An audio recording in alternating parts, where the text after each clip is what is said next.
you could always fall back on the Westerns.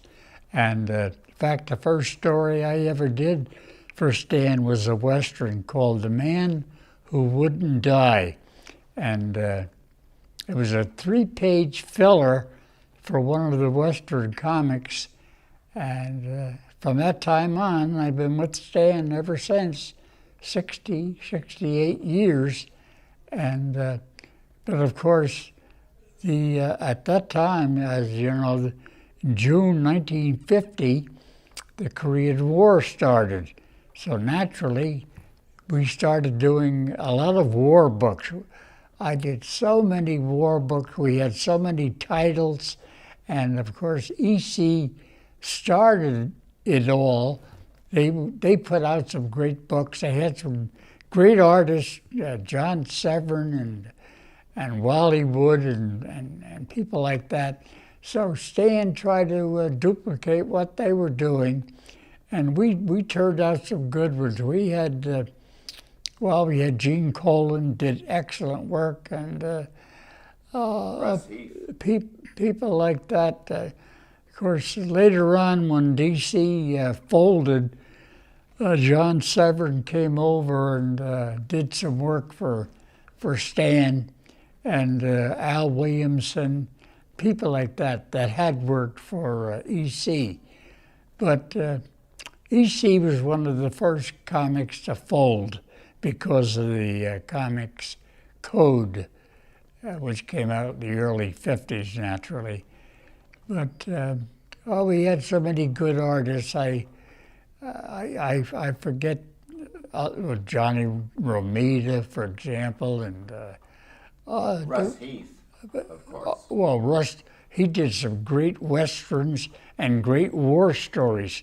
He did great covers, and but my all-time favorite was John Severin.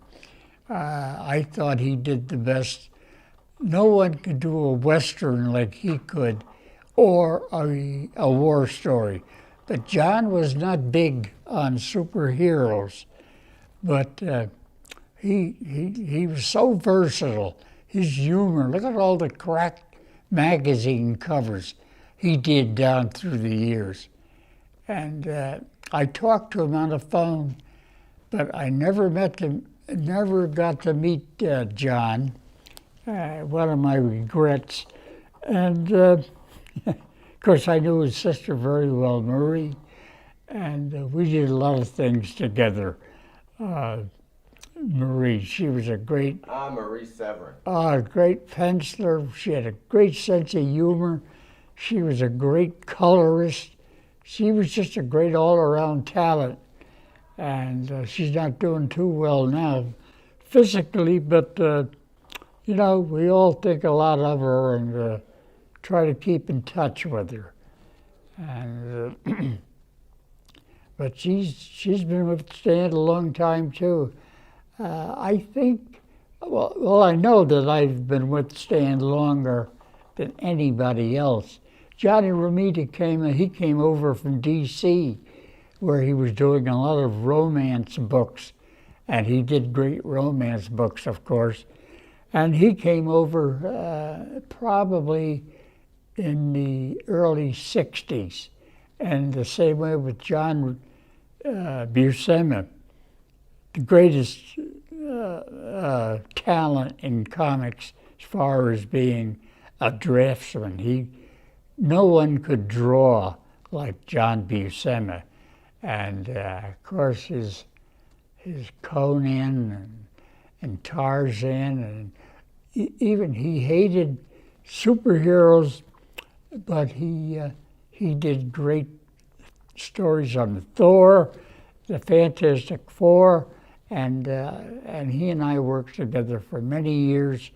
And some of my best stuff, I feel, was when I did work for, or with, like I said, John Buscema.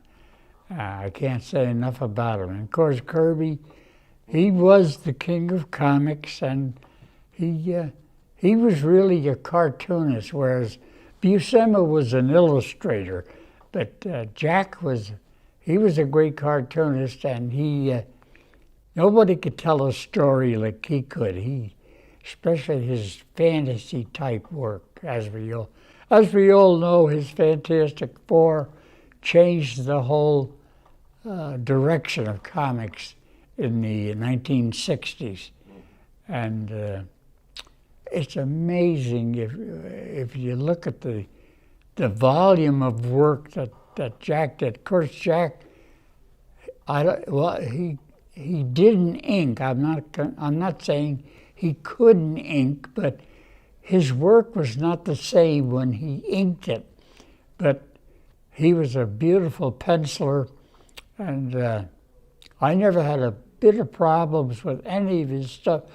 Once in a great while, with any penciler, you had to help them along a little bit, because there were inkers and there were inkers. Some inkers, like Frank Giacoya, was a great penciler, so he often helped some of the. Stan used to give Frank and myself and Tom Palmer, people like that, young artists that were just coming into the field. Rich Buckler, for example, and Jim Starlin, and Stan would. He knew that we could pick them up because we were old timers that had been pencilers ourselves in the 40s and 50s. So Stan knew how to juggle his artists, and look at all the great books he turned out. Well, when I started with Stan, like I said, in 1950, I did my own pencils and inks right up until about 1962. So in other words, for 12 years I did nothing but my own pencils, and I inked my own work. There were westerns, war stories, science fiction, romance, the whole bit. And like I said, in early 60s, Jack Kirby came over to Marvel, and we were still timing then, and we might have gone to Atlas at that time. And he couldn't get anyone to ink Jack's story, and it was a monster book, I believe. And he called me up. He said, "Joe, could you squeeze a story in? It's a short story by Jack Kirby." And so I told him that I could. So I inked Kirby's, and he liked the combination of me inking Kirby. And there were times when I would pick up Jack a little bit. There were certain things. Every artist has his problems with art. Doesn't matter who it is.